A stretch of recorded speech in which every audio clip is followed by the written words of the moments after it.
Hi, my name is Brittany Miller, and I'm a first grade teacher in Las Vegas, Nevada. For this literature review, I chose to review two Mo Willems books, both of which are Caldecott Honor award-winning books. So the first book that I chose to review is called Knuffle Bunny, and as I said before, it is by author Mo Willems, and he is also the illustrator. The reason that I chose to review this book first is because of its really excellent and unique illustrations. As you can see here on the title page, there is both a hand-drawn illustration as well as a black and white photograph.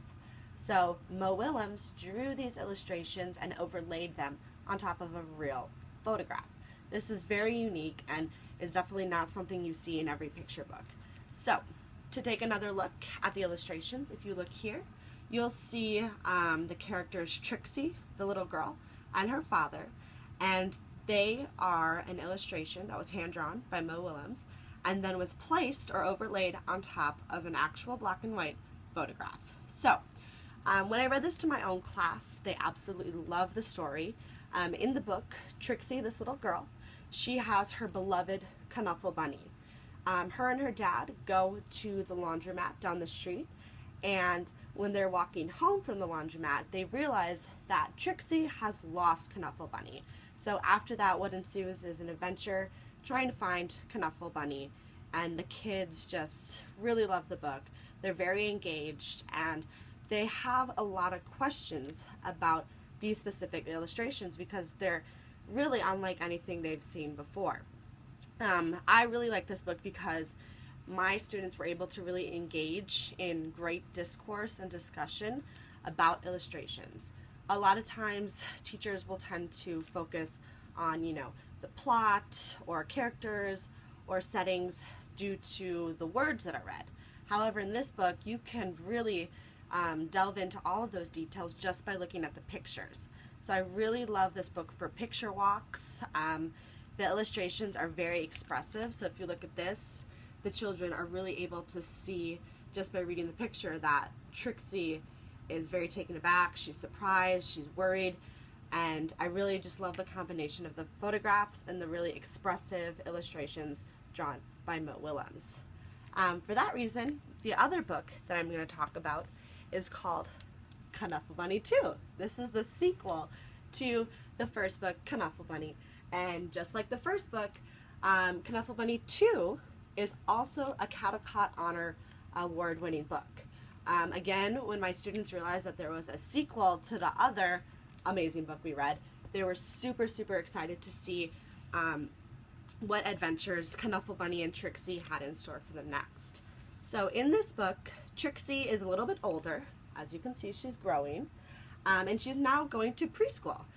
On her first day of preschool, she meets a new friend, and her friend, as you can see in the back, Sanja, she also has a Knuffle Bunny. Of course, their two Knuffle Bunnies end up getting switched, and the adventures that ensue then with trying to get the right Knuffle Bunnies back fill the rest of the book. So the students really love this. They kind of feel like detectives, seeing the differences in the photos. Like one Knuffle Bunny has pink ears and one Knuffle Bunny has blue ears, and kind of seeing when they got switched and just really reading those pictures and delving into the illustrations. Just like the original Knuffle Bunny, this book also has really awesome illustrations. As you can see, Mo Willems hand-drawn the illustrations on top of a black and white photograph, and here in this scene you can see Trixie and her parents and her bedroom, and the black and white photograph is an actual bedroom, and then there's details hand-drawn added. So the characters, some of the things on the wall, the animals are all hand-drawn. So again, my students love this book. They were totally engaged, and again, it was unlike any other book we've read.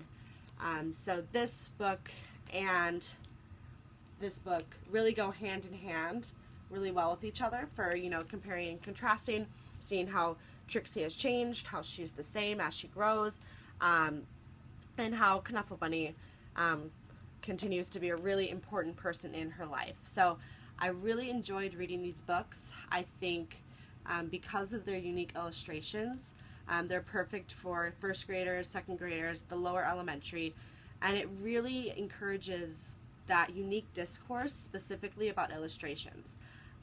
Also, I really loved being able to discuss why do you think these books won this really prestigious award. And my students are now able to recognize these medals when we read other Caldecott winning books, and they'll really look at the illustrations then, because they know that, you know, they have this medal on the front of the book for a reason, and they like to figure out, you know, why this book won those medals for those illustrations. So it's just, these are two great books to really delve into deeper discussions and discourse about illustrations and methods of illustration in picture books with those younger kiddos. So I hope you enjoyed this literature review, and I'm excited to read the third book in this series, which was released a few years ago. So thank you for listening.